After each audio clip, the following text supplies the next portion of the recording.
Hey guys, so this is a part two. I don't know. I'm just going to keep rolling with it because God told me to do it. So if you haven't checked out part one or other videos from over the years, you guys can feel free to check them out. But I'm just being obedient to do this or whatever. So anyway, I had told him that he was like his family was the man in the back seat. He was like his family has been praying for him. He was like, they've been praying for me. They get me in rehab. He was like, I'll be doing good when I come home. He was like, but then weeks later, he's like, I don't know what it is. He was like, it's something that pulls me back.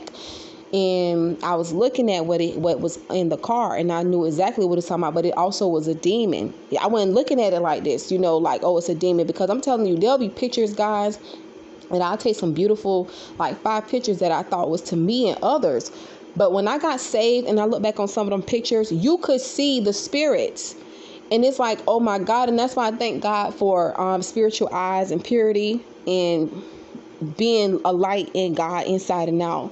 So anyway, I had told the man that he was like, thank you. He was like, my family's been telling me they've been praying for God to put people in my path to tell me like this. And he was like, you know what? He was like, he called my ex at the time, a street name or whatever, not his name, but like a street name that he called him. He was like, I'm going to tell him that I'm done with this he was like, I'm going to tell him I'm done with this. And, I don't want anything to do with this. He was basically saying he going to call his family and he's going to get back in rehab. Cause I don't think he was from down here. I think he was like from up north or something or whatever. So when my ex got back in the car, and it was only a few minutes, mind you, but we exchanged a lot of good words. So he got quiet and I got quiet.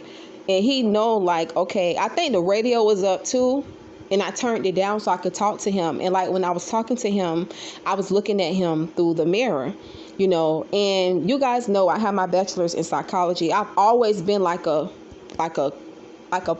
person that I care about people. Like, I like talking to people. Even when I was little, grown-ups would come and talk to me, or people would just be drawn to talk to me. Even now, like, they'll just be drawn. I believe that's the light of God in me, and also that's part of my gift, like to help counsel people and encourage them and listen to them, and help give them like good godly advice. And I don't know, like they just see it, and I know many of you can relate to that too. Like even strangers, like I go out, it's not everybody, but I can go out.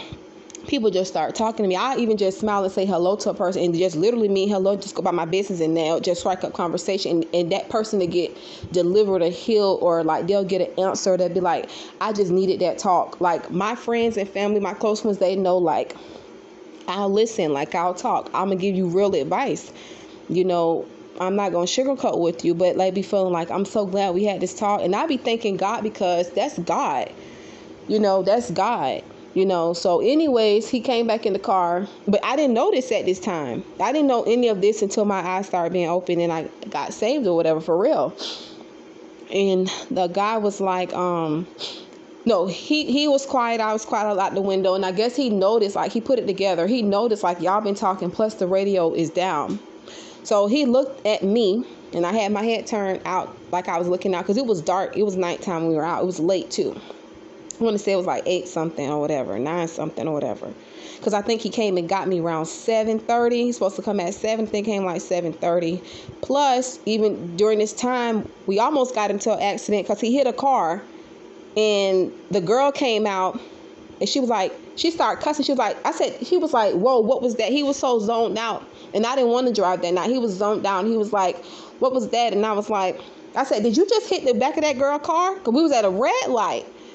And he was like, did I just hit her car? And I'm looking at him like, fool, what you mean that you just hit a car? So the girl, I guess when she put it together, because he's blasting music like nothing happened. This is the same night before we went to where the man was, right before we got on 95 and went there or whatever, because it was a couple cities away. The girl got out, she started cussing. I really can't say nothing because he's dead wrong, And what did he do? He didn't stop. She didn't get a report or nothing. He went around the girl and put his foot on the gas, ran the red light. He didn't run the red light. The red light was about to turn. It was at the red light for like 4 minutes. The light was turning green, and he zoomed in front of her and 2 other cars that was in front of her and hit the eye.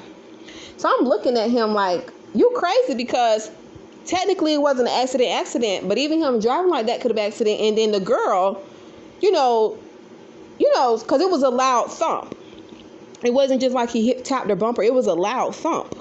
So anyway, I don't know. So this is that same light. So the man was called him by his name. Getting back to the story, the man called him by his name, and he was like, I'm done with this. He was like, I'm done with this. He was like, I don't want anything. He was like, you're not getting any more of my money. He was telling him he can't use his cars. He can't use his houses no more. He was like, I am done with this. He was like, I'm going back to rehab. And another thing too, when he would get out of rehab, my ex would contact him.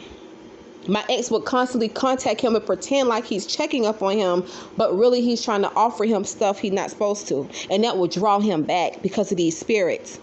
And my ex at the time, he was dealing with a lot of demonic stuff. Like his tattoos on his body was demonic. The things he was doing was demonic. He was going through a lot, So anyway, my ex is listening to him, but he looking at me. And every time he looked like this, I could just see the devil on him. Even when I was dealing with, but the devil, the devil was looking at me. And he was like, what the F would you telling him when I wasn't in the car? I rolled my eyes because I'm the type of person, I've always had a mouth. Like, me and you could be whatever, but when it's time for me to voice my opinion, I voice my opinion. But there were a lot of times where, I would silence my voice. And, when I got saved, God gave me my voice back and he amplified it. That's why I'm so bold and on fire for him, which I know when to be quiet. But, the power of your voice, like I've been telling you guys about for some years now. So I rolled my eyes. And I wouldn't look at him because I didn't want to look at him because that choking thing and the devil was in his veins and in his eye, and I just did not want to look at that. So, and it was already dark, and the man is in the back crying and breathing and he's sweating hard and he's like, I'm done with this, I'm done with this. And he's trying to get out his phone, call his family, literally come pick him up where we at, even though this is a drop and we about to go. So he was mad at me. He was like, oh no. He was like, you're not finna mess up my money. You're not finna mess up this, that. And me, I work. So I never been the type of girl where I needed your money. I was the type of girl where I'll help you or whatever sometimes, but I never needed your money.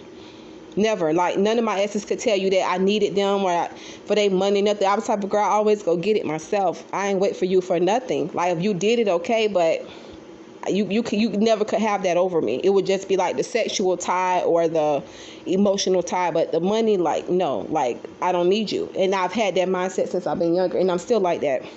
Not like that, but I don't depend on nobody. I depend on the Lord. And the gifts he give me, I put my hands to it, and I depend on the Lord. But depending on the person, that ain't me. I see what that do to people, and that just never been in me. Growing up, watching what I watched, I said I would never. I said it as a child. I said I would never. And it stuck with me as I got older. I'm the type of person, when I vow to myself and I mean it, I mean it. When I smoked when I was 13, I said, I don't like this. I said I would never. And I never did. Even though different things was around me, I never did. Even the smell, even the nothing, it didn't do nothing for me. And I also think that wasn't just me, willpower. I think that was the grace of God. Because God knows, had I not given my life to him when I did, I would have diseases. I'll be strung out. I'll be scripting. I shared that story with you guys. I wasn't, but I came close to it. I thank God. I was like, I'm going to, and I thank God he didn't even let me go that way. And there's no judgment to nobody. I'm just sharing my stories. I didn't even want to do this. The Lord said, do it all in one setting because it's going to hurt someone or whatever. So, okay. I'll be in prison, for different things. I just thank God. It's been times where, but anyway, closing out on him. And a lot of them is still the same to this same day. Nothing has changed. For a lot of them has gotten worse. And I've prayed for them over the years, and all of them have tried to come back, but I thank God for deliverance. And like I said, some of it is so real I can't even tell y'all. So I'm trying to give y'all the small stuff, but to me it's big also because of the grace of God. So anyways, I'm not sure if he continued with him or whatever, but he was mad. He was furious. I think he said he going to drop me off because he don't want to be with me no more for the night. I said what I had to say to him. I didn't care if you dropped me off. I'm ready to go home anyway. Well, to my mom's house or whatever, in my room. And I was ready to go. And I think he dropped me off, and I think he was saying he going to let the man lay down and sober up. and then get with him the next day. I don't know. He probably dropped both of us off and went out into the wild night and did whatever he did. Who knows? You know, he was good for it. But that was that instance with him. There was just so many different instances, guys, when I had been in the car, people and the police and put us over, like, you know, guns and drugs in the car that ain't supposed to be. I could have got locked up with that. Different people that I've been around, like, they got stuff in their house. Like, God didn't really protected me, you know. And, you know, even my ex, with the first one with the miscarriage, there was a time where I was at his, okay, let me tell y'all this story. I think I told y'all this. So this ex came over, and it would be like this. He would come to my house, but like my mom didn't let them stay the night. She didn't even want them in the house, period. But we'll sneak them in, or, you know, and it wasn't like a whore, a hush and different stuff. I'm not talking about that. It's like, there was a boyfriend, but it wasn't like just out like that or whatever. It wasn't like just anybody, everybody, no one like that. So we'll sneak them in. Or like she'll say they can come, but they got to leave at such and such time. So this ex I was with, like, he'll come before I go to work or after or whatever. And we would like go out on the weekends or whatever. And I'll like be mostly to his house throughout the week. Like, I pretty much lived there. I shared the story with him, guys. So one day he was at the house, and I don't think I had to work that day. If I did, I think I did a quick 4-hour shift or something. Or I maybe didn't even have to work that day. And I was picking out my clothes. He was like, so let's go. What you want to do tonight? And I was like, we'll go eat or whatever. So we had picked this restaurant, and we was going to get a ride or whatever. Because like his friends was involved in, you know, different stuff. And he was too. And a lot of them got picked up, you know, for racketeering. Yes, I'm spilling the whole tea. I ain't saying names though for that. And if you look at him now, nothing in his life has changed. It's like it has reversed, all of them mostly. And we done went through some stuff. Like, I just thank God for mercy and saying yes when I did, because I'm telling you, God's grace is amazing. So anyway, he was like, okay, because he was chilling with me there, was watching TV. We used to always watch CSI Miami and like crime shows and stuff like that. So we was watching that or whatever for a little bit. I was picking out my clothes. I think I was organizing my clothes, picking out, separate them, just folding them and stuff. And so I was picking out clothes. So I said, okay. I said, well, call me when you get. And I said, call me when you get done, and I'll let you know if I'm done. Then we'll go to the out to eat or whatever. So he was like, cool. So he's going out. I think my water's in the room. He is going out of the door at my mom's house, because my mom was in the house.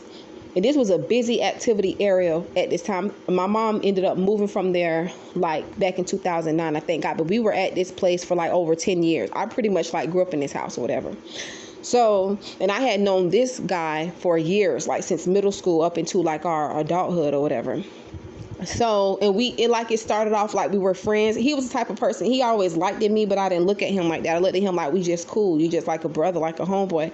But he always liked me, and like all my boyfriends, he always pushed them away or put something bad in their mind about me, or which I didn't know unbeknownst to me until later, or he'll put something bad in their mind to me. But it was just really so he could get in. That was the devil anyway. So anyway, he went out unbeknownst to us. It's not funny, but it is. My sister, my baby sister, because I got 3 baby sisters, 2 baby brothers, and the older brother, me and him 6 months apart. One of my baby sisters was in the back with her boyfriend or whatever. And I guess they got into altercation or whatever. And he jumped the fence and went and got his people, because we lived on 2nd, they live on 1st. So it's like the next street over. And so his people came deep. So when my ex-boyfriend was walking out, they thought he was the one that did it, but he wasn't. He don't know what's going on. So they came like with their weapons, and they was like, yeah, you hit such and such, you know, and he was looking like, what you talking about? So it was a big thing to where like he ended up hitting the grandpa. And it was about to tussle, but like he was outnumbered. So he ran to his people house, who was around the corner from us. His people was like around the corner from us, less than like 2 minutes away if you're walking, and like probably a couple seconds away if you're driving. And that was like a trap house or whatever. So he'll always just post there. And that was another way, like if when he want to come to my mom's house, it would just be right between there. Like if we need, because we didn't have cars at this time. like rides and stuff. They'll just come and pick us, and we just do whatever we was doing. So he ran there, and I didn't know what was going on. I'm in the house like, okay, what outfit I'm gonna put with this, and I'm gonna wear with this, what I'm gonna do with this. I was that type of girl, like, what's going with this, whatever. So then one of my family members came in and was like, they shooting over there. They weren't shooting yet. She was like, they arguing outside. They arguing, and they said my ex name. I was like, what? So I'm looking like, how is he in something? Even though he used to be in stuff, because the crowd he was around, he did used to be in stuff. But I'm like, how is he in something? He literally just left the house. So glory to God. Anyway, just speeding it up. They went inside that house with all them guns and all that stuff. And my ex was into like the voodoo stuff, and like I said, I wasn't aware of this. I was aware, but like I wasn't aware of the severity of this when my eyes was closed. When I came into it, I was like, God, thank you for your protection. It ended up being a shootout. It ended up being a big shootout. Thank God, this is a protection of God. Thank God nobody got shot. Thank God they didn't do nothing to me, really, because these were older people, but they know my family know their family. It could have went a whole nother way, because he had ran in, and I was trying to go be a mediator. I'm like, what's going on? And I'm trying to tell them like it wasn't him, and they were like, well, who else was it? But it actually was someone else who escaped. It's not funny now looking back, but it was a big situation. And the shootout came from like him and them. And, weeks later, it could have ended up being something where, people died. But like, thank God the beef stopped, because like they found out like the type of people they were. Like, these people didn't play either. They was about that action. But when they found out like the stuff my ex was into, the type of people, I'm not bigging them up, but I'm just saying they was like, we need to leave them alone, So I thank God for his protection from just him and his family, and the different things I told you guys. Like, I would be praying like, well, God was really calling me a lot when I was with him, before him, but really with him. It's like he was really trying to save me from death. And I remember I would like listen to the Billy Graham. I would listen to TBN. I would just turn on the radio and listen to music, because he'll be out all night sometimes. And I would just open my Bible. It's like God was pricking at my heart, and I'd be telling him like, let's go to church. Let's do this. Let's do that. But like every time God would be showing me something, he would just show me and him, not no boyfriend, not nobody. He was trying to show me like, I'm trying to give you the love that you're looking for. I am love. Like, he would just be showing me different things, and he'll be showing me different things of me, and I'd be like, that don't even look like me. That don't look like me. Who is that? And he was basically showing me glimpses of the future me. And just speeding up, God saved me from that relationship. It was one day, like, he would like discourage me from church. He was like, why you want to go to church? Church people is hypocrites. You don't even have no church clothes. You just have club clothes. And that was another thing that discouraged me, because I only had club clothes because I used to club, on Fridays and Saturdays heavy. I used to club. And I remember going to the church that I grew up in, was Baptist. I remember going there, which I'm not into denomination. I'm to Holy Spirit, Jesus Christ, but it was Baptist church. I remember going there. And I went there, and I'm like, okay, this is the home church. I went there with my club clothes on Sunday. It took everything in there for me to go, because my flesh was like, you're going to be rejected, And like that day, I was like, God, I was looking like at the different things that was going on, like in the Bible and on TV. I was like, God, I want to be baptized.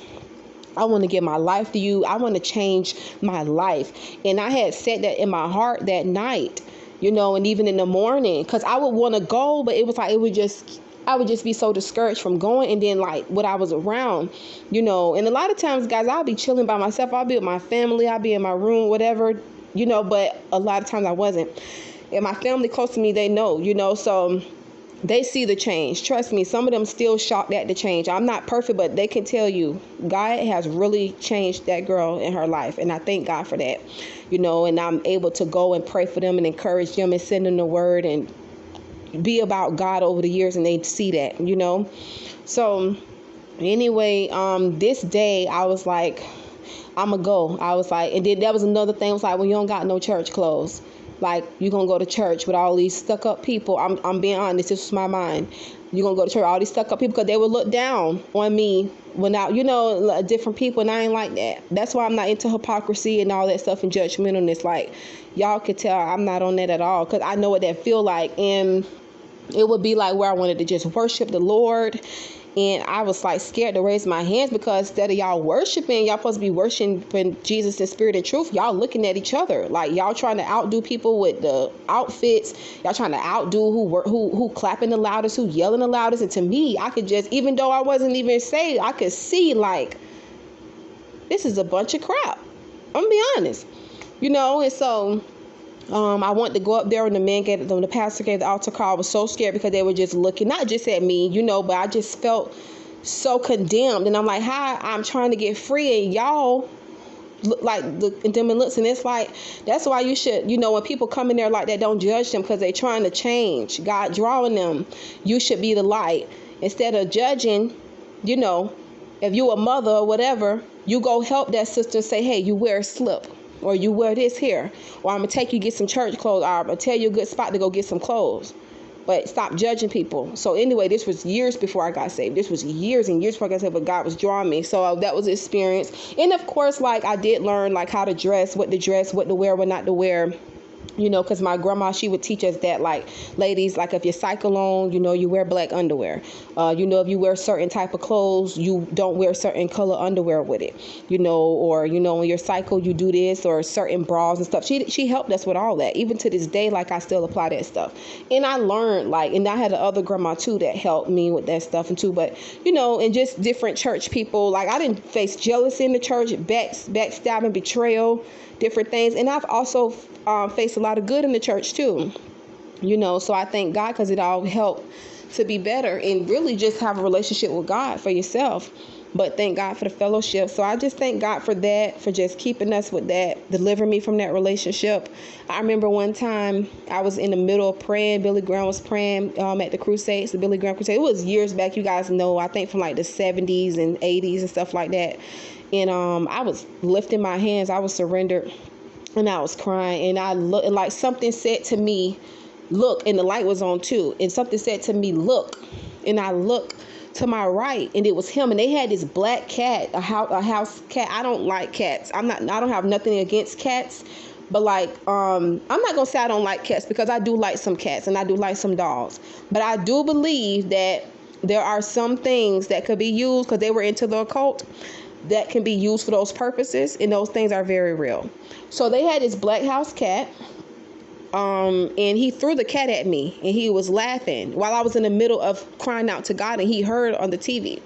And he came in, he threw the cat through the window. It freaked the cat out, it freaked me out. And then he came in, and I would start going off on him. And God saved me from a bunch of that, because they wanted me to lose my mind. His mom, I believe she ended up dying. She ended up dead some years back. I didn't even know 2 years later, because I haven't spoken to him in so many years. It's been years going back to like 2010 or whatever.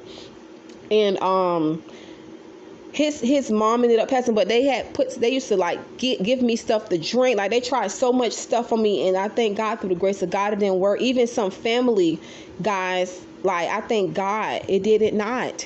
Thank God that generational curses is broken, and thank him, but they gave me something. Like, she pinned it up like it was an energy drink, but it was a concoction.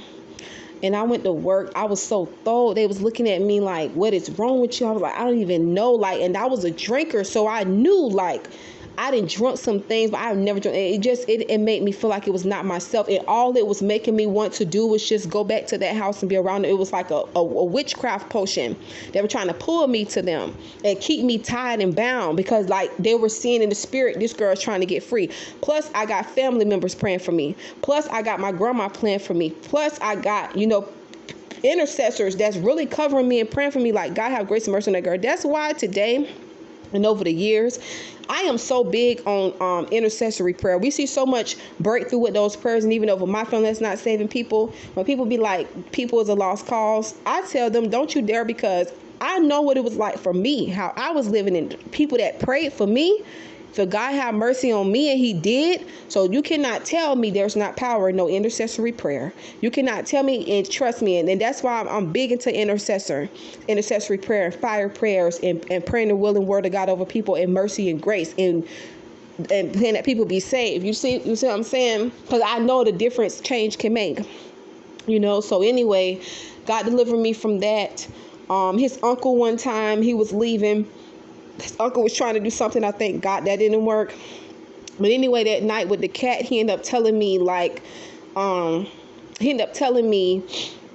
guys, there's so many. I think I'm gonna kind of stop here in this video. But anyway, he was telling me like his friend who was in a part of the gang with them, he was a newcomer. He was young too, so he like had a lot to prove, he thought, when really he shouldn't have been nowhere around them. I shouldn't have been either. But anyway, he kept telling them for weeks, like he sees stuff crawling out the ground, like they trying to get him, they trying to pull him. And they was laughing at the boy. The boy was really saying he was tormented, he needed to be delivered. I think he was trying to get out, and it was weighing on him so bad to where he just blew his brains out in front of the other boy just to be free, but he's not free.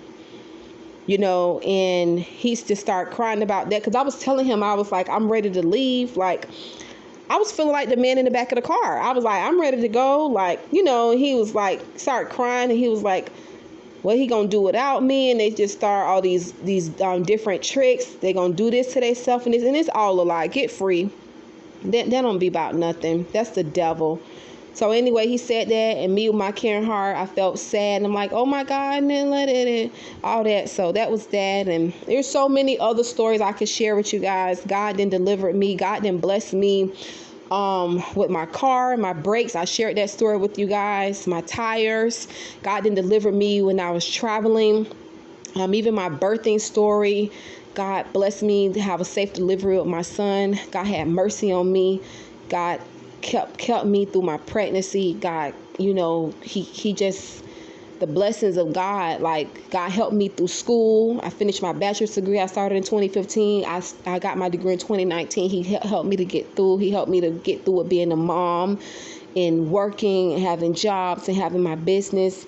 God helped me with my voice. He helped me with this YouTube channel. He helped me to conquer fear. He helped me to be a voice in the light and path of other people. He helped me to write books. He helped me to be delivered and pruned and be on fire for him, and he using me to be a great vessel in the great light. God then divinely vindicated me with my enemies. Many of them have died literal deaths, and I'm not lying to you, and I ain't wishing on them people. They've gotten sick. They've had to repent. It was things that people did like years and years, and they thought they was getting away with it, only to find that it caught up with them.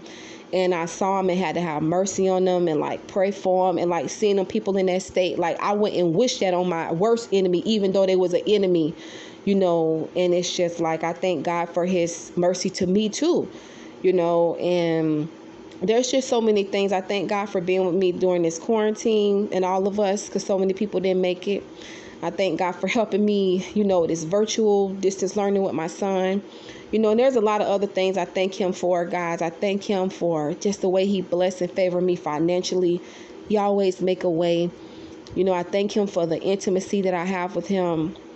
I just thank him for the real people that I have in my life. I thank him for delivering me from the wrong people, demonic soul ties, and opening up my eyes, and just people that I thought I just needed and loved and wanted. God delivered me from them people, and I'm excited about what God has for me up ahead.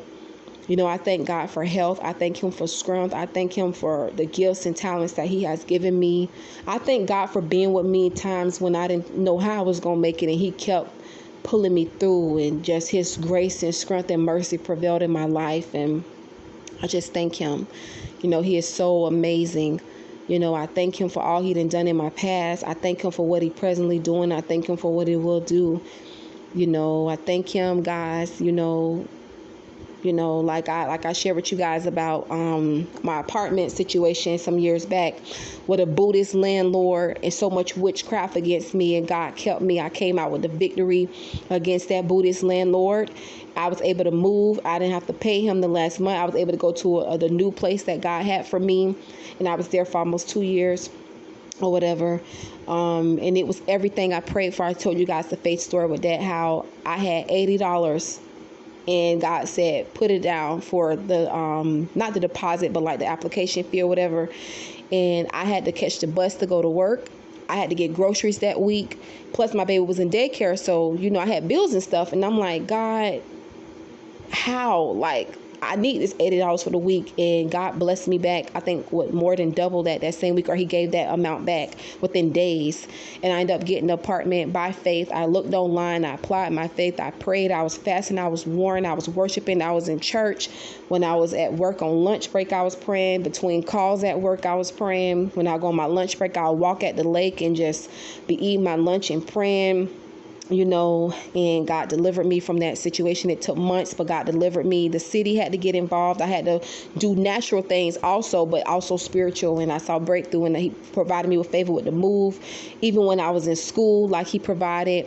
Even when he asked me to give up this last job back in my 2017 job, 28, because I've been on this journey from 2009, 2010, but this journey with the YouTube and all this more seriously, 2017, but more seriously, January 2018 to now, and everything God's asked me for from years prior to give it to him, like relationships and control and the money, and delivering me from soul ties and different things. And God's been keeping me pure, for a while now. I thank God for that, preparing me for what he has for me, and just all his provision, how he always came through, and it pays to serve God.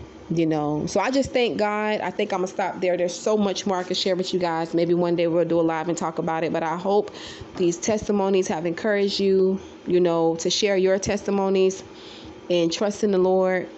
And we overcome by the blood of the Lamb and the word of our testimony. I thank God for the things that the good people in my life, and even things that the enemy thought was going to break me, help build me, and God got the glory. So I love you guys. I just wanted to share that. So many blessings and favor from the Lord. I just thank him for it all. I just thank him for it all, for just so many different things, guys. I just thank him. Just thank him. Even some other apartment situations he done provided and protected me from. I just thank the Lord, okay? So I love you guys. Y'all be blessed.